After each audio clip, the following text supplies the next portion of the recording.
कहानियाँ, जहाँ मिलते हैं हम अपने बीते हुए कल से और खुद से।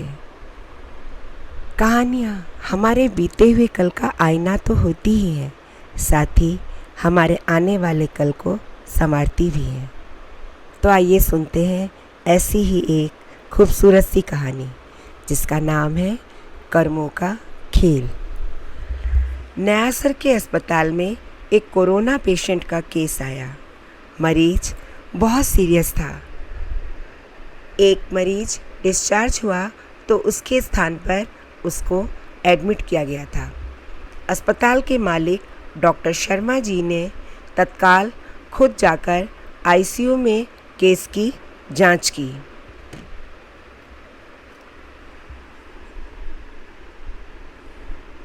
ऑक्सीजन लगवाई गई और जब डॉक्टर साहब बाहर आए तो उन्होंने अपने स्टाफ को कहा कि इस व्यक्ति को किसी भी प्रकार की कमी या तकलीफ़ ना हो और उससे एडवांस में पैसे भी ना लेवें। मरीज तकरीबन 15 दिन तक अस्पताल में रहा। जब बिल्कुल ठीक हो गया तो रिपोर्ट नेगेटिव आई, तो उसको डिस्चार्ज करने का दिन आया तो उस मरीज का तकरीबन 2.5 लाख रुपए का बिल अस्पताल के मालिक और डॉक्टर की टेबल पर आया। डॉक्टर ने अपने अकाउंट मैनेजर को बुला कर के कहा कि इस व्यक्ति से एक पैसा भी नहीं लेना है। ऐसा करिए, आप इस मरीज को लेकर मेरे चैम्बर में आइए। मरीज व्हील चेयर पर चैम्बर में लाया गया। डॉक्टर साहब ने मरीज से पूछा, भाई क्या आप मुझे पहचानते हैं? मरीज ने कहा, लगता तो है कि मैंने आपको कहीं देखा है। डॉक्टर ने कहा, याद करिए, नवनीत 2 साल पहले शाम के 6-7 बजे ग्रेटर नोएडा के आगे जंगल में तुमने एक बार एक गाड़ी ठीक की थी। उस रोज़ मैं परिवार के साथ वृंदावन से बांके बिहारी जी का दर्शन करके लौट रहा था कि अचानक कार में से धुआं निकलने लगा और गाड़ी बंद हो गई। कार एक तरफ खड़ी करके मैंने चालू करने की कोशिश की, परंतु कार चालू नहीं हुई। अंधेरा थोड़ा थोड़ा घिरने लगा था। चारों ओर जंगल और सुनसान इलाका था। परिवार के हर सदस्य के चेहरे पर चिंता और भय की लकीरें दिखने लगी थीं और तब ठाकुर जी से प्रार्थना कर रहे थे कि कोई भी उनकी मदद के लिए वहाँ पर आ जाए। थोड़ी ही देर में कृपा हुई और मेरे बांके बिहारी ने, या यूँ कहो कि चमत्कार ही कर दिया। बाइक के ऊपर तुम आते हुए दिखाई पड़े और हम सब ने दया की नज़र से अपना हाथ ऊंचा करके तुमको रुकने का इशारा किया। तुमने बाइक खड़ी करके हमारी परेशानी का कारण पूछा, फिर कार का बोनट खोल करके चेक किया और कुछ ही क्षणों में कार चालू कर दी। हम सबके चेहरे पर खुशी की लहर दौड़ गई।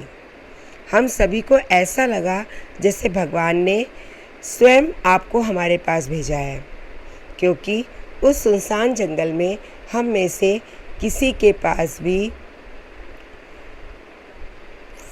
फ़ोन में सिग्नल भी नहीं आ रहे थे। ये क्या कारण था? किसी का भी नंबर भी नहीं मिल रहा था और ना ही वहाँ पर नेट चल रहा था। बच्चे साथ में थे और उनकी चिंता बहुत ज़्यादा थी।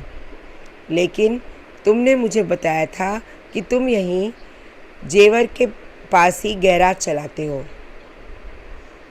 तब मैंने आपका आभार जताते हुए कहा था कि रुपए पास होते हुए भी ऐसे मुश्किल समय में कहीं पर भी मदद नहीं मिलती है, पर आपने ऐसे कठिन समय में हमारी मदद की। इस मदद की कोई कीमत नहीं है, ये अमूल्य है। लेकिन फिर भी मैं पूछना चाहता हूँ कि मैं आपको कितने पैसे दे दूँ? उस समय आपने मेरे आगे हाथ जोड़कर जो शब्द कहे थे, वो शब्द मेरे जीवन की प्रेरणा बन गए हैं। आपने कहा था, मेरा नियम और सिद्धांत है कि मैं मुश्किल में पड़े व्यक्ति की मदद के बदले कुछ भी नहीं लेता और मेरी इस मजदूरी का हिसाब भगवान के पास रहता है। उसी दिन मैंने सोचा था कि जब एक सामान्य आय का व्यक्ति इस प्रकार के उच्च विचार रख सकता है तो उनका संकल्प पूर्वक पालन कर सकता है, तो हम क्यों नहीं कर सकते। और फिर मैंने भी अपने जीवन में यही संकल्प लिया। 2 साल हो गए, मुझे कभी कोई कमी नहीं पड़ी। अपेक्षाकृत पहले से भी अधिक मिल रहा है। ये तो भगवान जी की ही कृपा है। ये अस्पताल मेरा है और आप यहाँ मेरे मेहमान हो। अब मैं आपके ही बताए हुए नियम के अनुसार आपसे कुछ भी नहीं ले सकता। भगवान की कृपा है कि आपने मुझे ऐसी प्रेरणा दी और आज आपकी सेवा करने का मौका मुझे मिला। ऊपर वाले ने आपकी मजदूरी का हिसाब पूरा रखा है और वो हिसाब आज उसने मुझसे चुकता करवा दिया। मेरी मजदूरी का हिसाब भी मैंने ऊपर वाले पर ही छोड़ रखा है। अब जब कभी मुझे ज़रूरत होगी तो वो भी मुझे ज़रूर चुकता कर देंगे, ऐसा मेरा विश्वास है। डॉक्टर ने फिर आगे कहा, अब आप आराम से घर जाइए और कभी भी कोई तकलीफ़ हो तो बिना संकोच के मेरे पास आ सकते हैं।